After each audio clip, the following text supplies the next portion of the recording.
So, day 3 and magla-land tour tayo. Let's go!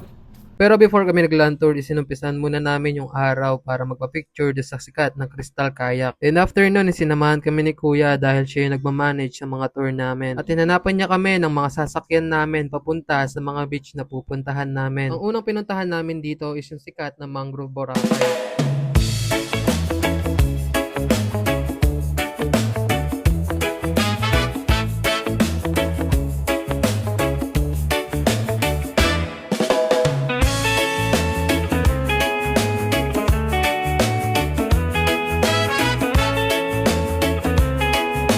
Ang next naman na pinuntahan namin is yung Puka Beach. Dito is naglakad pa kami ng konti papunta sa mismong beach. At is panguli yung Puka Beach na to, pero napag-isipan namin na magpapabraids kami dito dahil mas mura. Kaya ito na yung inuna namin. Kung nagbabalak kayo magpa-braids dito sa Boracay, is make sure nyo na dito kayo magpa-braids kasi napakamura lang dito. Promote yarn.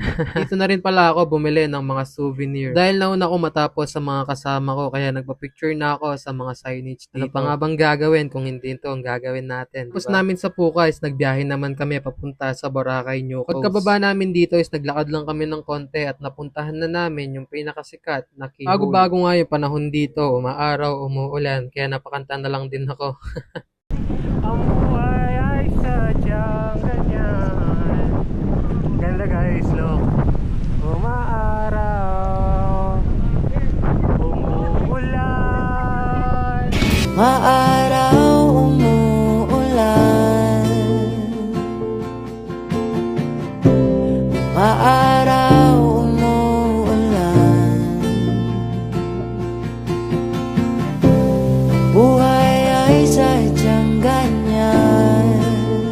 Ang next na pinuntahan naman namin is yung Dinaywid Beach. Napakaraming part na pwede kang mag-picture-picture dito. Ang kinagandahan nung nagpunta kami dito is walang masyadong tao. Like mabibilang mo lang sila sa mga kamay mo. Kaya di na rin kami nagtagal nung kinuhanan kami ng mga litrato. Ang last naman na pinuntahan namin dito is ang Bulabog Beach. Ang dami mong makikita na nagka-kitesurfing dito. And dito mo makikita yung pinakasikat na nakatumbang puno ng buko. At nung pag-uwi naman namin is ibang sasakyan na yung sinakyan namin. 3 oras lang ang pinag-usapan namin doon. Uwi namin is halos hindi na kami kumain at nag-ready na kami para sa scuba diving. Ito si Kuya Ariel, siya yung nagturo sa amin kung ano yung mga dapat hindi dapat gawin sa ilalim ng tubig. Ang dami kong natutunan about sa kanya. So kung ano ang gagawin kapag ka nasa ilalim ka na ng tubig. After ng orientation, sinabak nila kami dito sa malamig na pool para pag-aralan yung tinuro ni Kuya Ariel. And after nila kaming i-training ng konti, agad-agad na rin kami sumabak sa dagat. Nagsuot pala ako ng suit dito kasi mas feeling ko komportable ako. Dahil nasa loob pa yung pinag-trainingan namin, kaya naglakad lang kami ng konti dito papunta sa bangka namin. May makakasama din pala kaming mga Koreana na magda-dive sa ilalim ng tubig.